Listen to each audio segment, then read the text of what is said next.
히스기야를 대신하여 왕이 된 므낫세 12세 때 왕이 되었습니다. 어린 나이에 왕이 됐는데 55년 동안 다스렸다 이렇게 말씀하고 있습니다. 그의 어머니 이름이 헵시바입니다. 헵시바라고 하는 이름은 이사야 62장에 나오고 있는데 하나님이 예루살렘과 시온을 새롭게 말씀하셨던 단어입니다. 이 단어의 뜻은 나는 그녀를 기쁘게 생각한다 라고 하는 뜻입니다. 이런 이름을 가졌던 헵시바의 아들 므낫세가 하나님을 기쁘시게 한 일이 없습니다. 그래서 어머니의 이름은 좋은 이름이었는데 아들 므낫세는 히스기야가 했던 일들을 완전히 다 뒤바꿔 놓은 일들을 했습니다. 그리고 더하여서 아주 다정겨운 상황으로 만들었습니다. 이런 것들이 어디에서 이루어졌는가? 성전에서 이루어졌다라고 하는 것이 어떻게 보면 너무나 아이러니한 일들입니다. 하나님의 이름을 두겠다라고 하셨던 그곳에 하나님의 이름이 아니라 다른 우상들을 세워놓았습니다. 성경에 또 나와 있듯이 우리가 여지껏 들었던 우상들의 이름들, 그러니까 아합의 행위를 따라서 바알을, 그리고 아세라 목상을, 그리고 하늘의 1월 성신을 경배하였다라고 이렇게 열왕기 기자는 적고 있습니다. 이것은 어떤 의미일까 생각을 해보면 므낫세는 어린 나이에 왕이 되었기 때문에 상당히 그 마음이 불안했다라고 하는 것을 알 수 있습니다. 그렇기 때문에 그는 주변에 좋다, 괜찮다라고 하는 이야기를 들은 그 신들을 거의 청소기로 빨아들이듯이 다 수용해서 성전에 갖다 놓습니다. 그만큼 그는 불안했던 사람입니다. 그렇기 때문에 의지할 만한 것들이라고 생각되는 것들은 다 갖다 놓고서 오직 하나님께만 예배하고 제사 드려야 될 예루살렘 성전 안에 온갖 잡신들을, 우상들을 세워놓고 그 일들을 때로는 직접 만들기도 하고 하는 일들에 앞장서서 했습니다. 심지어는 6절에 보니까 자기 아들을 불 가운데로 지나가게 하기도 했습니다. 그리고 점을 치었습니다. 사술을 행하며 신접한 자 박수를 시림하였다라고 했습니다. 그래서 여호와 보시기에 악을 많이 행하였다. 그 일로 인하여서 진노를 일으켰다. 그 진노는 바로 하나님의 진노를 말하고 있습니다. 그러니까 하나님이 싫어하시는 일을 므낫세가 아주 어떻게 그렇게 골라서 했는지 하나님 싫어하시는 우상 숭배를 성전 안에서 행했다라고 하는 것입니다. 7절에도 나와 있듯이 여호와께서 이 성전에 대하여 다윗과 그의 아들 솔로몬에게 이르시기를 내가 이스라엘의 모든 지파 중에서 택한 이 성전과 예루살렘에 내 이름을 영원히 둘지라 라고 했습니다. 그러니까 여호와 하나님의 이름을 영원히 두겠다라고 하셨던 성전 안에다가 우상을 만들어 놓았고 그리고 그것을 본인이 직접 했다라고 하는 것입니다. 그러니까 이것은 하나님을 향한 그 배신 행위입니다. 하나님만을 바라보고 해야 될 그곳에 자기가 스스로 만든 아세라 목상을 세웠습니다. 그렇다면 이것은 하나님의 이름, 내가 영원히 내 이름을 이곳에 두겠다라고 하셨던 하나님의 이름과 자기의 이름을 대비시킨 모습으로 보여집니다. 그러니까 하나님을 영원롭게 해드려야 될 그곳에 자기가 세운 자기 공로로 세워진 자기 힘으로 세워진 아세라 목상을 세웠다라고 하는 것이죠. 그래서 하나님의 이름이 높임을 받고 찬양을 받으셔야 될 그 자리에 자기 이름이 새겨지도록 이렇게 세웠다라고 하는 것이죠. 그러면서 열왕기하 그 저자는 이렇게 말합니다. 만일 이스라엘이 나의 모든 명령과 나의 종 모세가 명령한 모든 율법을 지켜 행하면 내가 그들의 발로 다시는 그의 조상들에게 준 땅에서 떠나 유리하지 아니하게 하리라 하셨으나, 이 말은 이제 하나님의 말씀을 옮겨 놓은 거잖아요. 그래서 만일 이스라엘이 내 모든 명령, 내가 모세에게 명령했던 율법을 지켜 행하면 그들이 이 땅을 떠나지 않게 될 것이다. 유리하지 아니하게 될 것이다 라고 했습니다.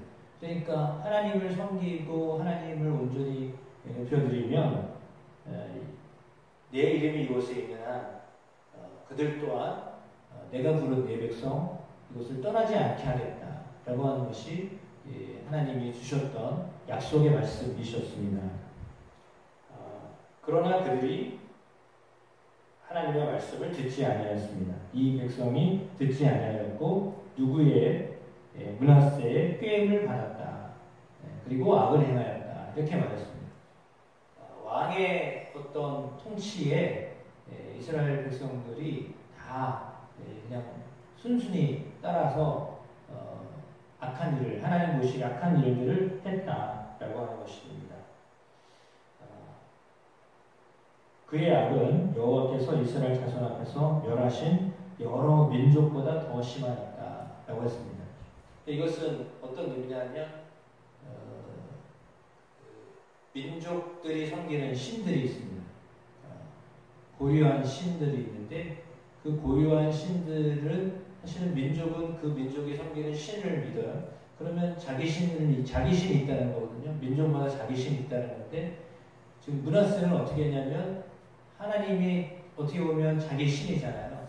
그런데 그는 하나님을 섬기는 그곳에 다른 주변에 있는 민족들이 섬기는 신들을 다 데리고 모시고 온 거예요. 심지어 자기가 직접 만들고.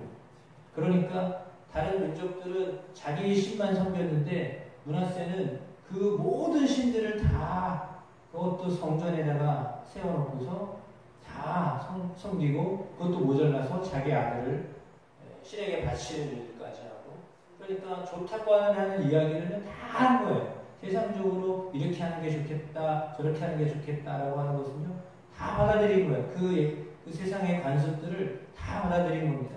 1월 성실을 섬기고, 별을 섬기고, 점치고, 신접한 사람들을 불러대고, 그런 거죠. 그러니까 세상적으로 할 수 있는 것은 다 해보고, 그렇게 했던 것이 자기만 하면 괜찮은데 그게 아니라 백성들도 그 일에 다 꾀임을 받아서 백성들도 다 그런 일들을 하며 이제는 정말 나라가 멸망의 길을 갈 수밖에 없었다라고 하는 것입니다. 그것은 오늘 본문의 열왕기하 저자가 하나님의 말씀을 통하여 들려주고 있는 것처럼 하나님의 명령, 하나님의 율법 그것을 듣지 않았기 때문이다 라고 하는 것입니다. 하나님의 말씀을 등지고 다른 것을 통하여서 유익을 얻겠다, 내 영화를 보겠다라고 할 때 하나님이 그것을 상당히 악한 것으로 보십니다. 그래서 그 일에 대하여 하나님 진노하시고 원래 하나님이 멸하셨던 그 민족인데 하나님이 멸하셨던 민족인데 멸하셨던 민족들의 어떤 것보다도 더 하나님이 싫어하는 일들을 악한 일을 했던 므낫세의 모습들이 오늘 성경에 기록되어져 있습니다. 네. 우리는 어떤 일들에 대하여서 또 남들이 이야기하고 하는 이야기에 대하여서 그 말을 어떻게 듣고 또 어떻게 반응하는가. 오늘 본문은 그 므낫세의 악한 모습이 어쩌면 이스라엘의 가장 핵심 부분인 예루살렘에서 그것도 성전 안에서 그런 일들을 행했다라고 하는 것을 보았을 때 이것은 하나님을 너무 아프게 했던 일입니다. 오직 하나님이 계셔야 될 그곳에서 하나님이 아닌 다른 우상들을 섬기며 그런 일들을 왕이 앞장서서 했다라고 하는 것에 대해서 하나님은 상당히 그 일을 기쁘게 여기지 아니하십니다. 그러니까 하나님은 어떻게 정말 하나님 한 분만을 섬기는 것을 기뻐하시는데 그렇지 아니하면 하나님이 그것에 대해서 악하다고 보시고 진노하십니다. 그러나 세상은 지금 아마도 1980년대 이후로 다종교 다문화권 속에서 세계가 이제 비행기나 뭐 이런 그 통신 수산, 운송 수단의 발달로 왕래가 잦아지면서 아무래도 왕래가 잦아지면 교류를 하게 되어 있거든요. 그러면 활발하게 움직입니다. 서로의 것을 받아들이는 어떤 상황 속에 놓입니다. 그러면 사실은 유행이라고 하는 것이 일순간에 퍼집니다. 지금은 우리가 코로나를 경험했던 것처럼 금방입니다. 이제 여기서 일어났던 일이 며칠 후면 다른 나라 가지고 일어납니다. 그런 어떤 상황에 놓여 있습니다. 그래서 어쩌면 므낫세가 했던 것들은 그런 교류를 많이 했다는 거거든요. 그렇다면 그 교류 가운데서 그래도 지켜야 될 것이 있었는데 여호와 하나님을 섬기는 신앙을 지켰어야 되는데 교류를 많이 했어도 그 하나님을 향한 그 믿음을 지키지 못했던 겁니다. 교류를 많이 하는 것은 그 나쁘다고 말할 수 없겠지만 그럼에도 불구하고 그 교류 속에서 내 신앙을 중심적으로 지키고 했어야 되는데 그렇지 못했다라고 하는 것이 오늘 열왕기야 저자가 보고 있는 관점인데 그 관점이 하나님께서 보시는 것이다라고 우리에게 또한 교훈하고 있습니다. 많은 왕래가 있고 교류가 있지만 그럼에도 불구하고 내가 하나님만을 섬기는 내 마음을 다하고 힘을 다하고 뜻을 다해서 하나님을 섬기는 일에 대하여 놓치지 않는 중심이 흐트러지지 않는 믿음의 삶을 살게 되는 저와 여러분이 되기를 주의 이름으로 축복합니다. 그것이 우리가 살 길입니다. 그 삶에 함께 열심을 다하는 은혜가 있게 되시기를 주님의 이름으로 축복합니다.